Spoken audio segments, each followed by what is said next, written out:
প্রিয় শিক্ষার্থী, আজকের আলোচনার বিষয় হবে মাত্রাহীন বর্ণ, অর্ধমাত্রা ও পূর্ণমাত্রা বর্ণ, যেটাকে আমরা মুখস্থ ছাড়াই আমরা খুব ইজিলি ভাবে আমরা এগুলো বের করতে পারবো, বা কিংবা নৈবেত্তিকে আসলে আমরা খুব সহজে এটা নৈবেত্তিকগুলো মিশাতে পারবো।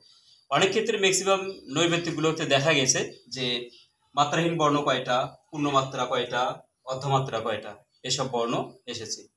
তো আজকের আলোচনার বিষয়ে এই তিনটা বিষয় নিয়ে আমি আলোচনা করব, এবং জাস্ট কয়েকটা বিষয়ে মনে রাখলে খুব সহজভাবে এগুলো বের করা যাবে। আমি তোমাদের সাথে আছি মোহাম্মদ স্বাধীন শেখ। দেখা যাক বিষয়টা এখন। মাত্রাহীন বর্ণ, শুরুতে কি লিখছি আমরা? মাত্রাহীন বর্ণ। তাহলে হীন, যেহেতু হীন কথাটা আছে, তাহলে হীন, হীন মানে কি? নাই। আর যেখানে কোনো কিছু নাই তাহলে কি? সেখানে হচ্ছে জিরো অথবা শূন্য। তাহলে শূন্যর ঘরে আমরা কি করতে পারি? শূন্যর ঘরে আমরা একটা এক বসাতে পারি। এই যে আমরা একটা এক বসালাম। তারপরে কি? পূর্ণমাত্রা। পূর্ণমাত্রা আমাদের দুই সারিতে দাঁত কয়টা থাকে? 32টা। আর এটা মনে রাখতে হবে যে একজন প্রাপ্তবয়স্ক মানুষের দুই সারিতে দাঁত তখনই 32টা হবে যখন একটা মানুষ প্রাপ্তবয়স্ক হবে, তখন তার হচ্ছে দাঁত হবে 32টা। তাহলে আমরা কি করব? এখানে 32 লিখব। এই যে আমরা 32 লিখলাম, এই দুইটাকে আমরা যোগ করব। 32 আর 10 যোগ করলে কত হয়? 42। এই যে 42, 32 আর 10 হচ্ছে যোগ করলে এটা হবে 42। এবং আমাদের মোট বর্ণ কয়টা? মোট বর্ণ হচ্ছে 50টা। এখান থেকে হচ্ছে 42 বিয়োগ করে দেব, তাহলে কত থাকলো? 8। এই যে 8 হচ্ছে আমাদের অর্ধমাত্রা বর্ণ। তাহলে পাইলাম কত? মাত্রাহীন বর্ণ হচ্ছে কি? 10টা, পূর্ণমাত্রা বর্ণ হচ্ছে 32টা, আর অর্ধমাত্রা বর্ণ আমরা পাইলাম 8টা। তাহলে আমরা বর্ণগুলো এখন বসে দিই। অর্ধমাত্রা বর্ণ হচ্ছে 8টা, পূর্ণমাত্রা বর্ণ হচ্ছে 32টা, আর মাত্রাহীন বর্ণ হচ্ছে 10টা।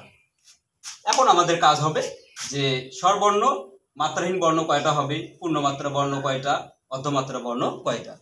তাহলে শিক্ষার্থী এখন বুঝতে পারলা যে কখনো আমাদের আর মুখস্থ করতে হবে না যে মাত্রাহীন বর্ণ 10টা, মাত্রাহীন বর্ণ 10টা, এভাবে আর কখনো মুখস্থ করার কোনো প্রয়োজন নেই।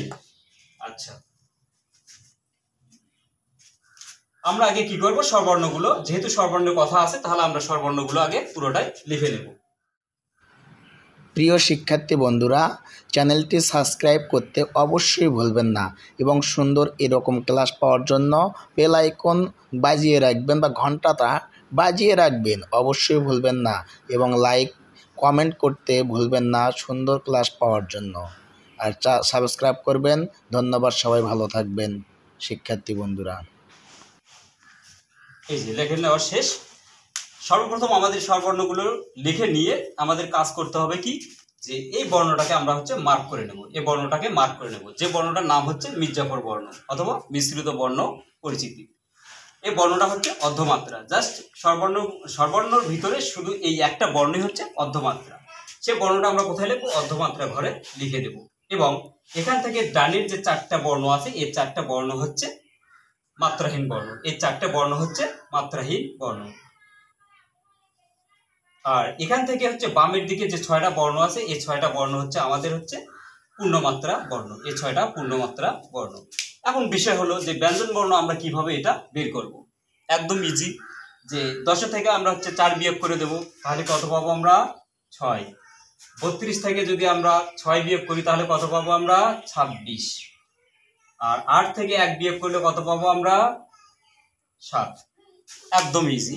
তাহলে এখানে কি হলো যে 10 থেকে আমরা 4 বিয়োগ করলে কত পাইছি? ব্যঞ্জন বর্ণ হচ্ছে মাত্রাহীন বর্ণ 6টা। আর 32 থেকে 6 বিয়োগ করলে কত পাইছি? ব্যঞ্জন বর্ণ হচ্ছে 26টা। 8 থেকে 1 বিয়োগ করলে কত পাইলাম আমরা? 7। এই যে মিলে গেছে। এখানে হচ্ছে 39, 11, মোট বর্ণ আমাদের হচ্ছে 50। ঠিক আছে, আশা করি তোমরা সবাই বুঝতে পারছো।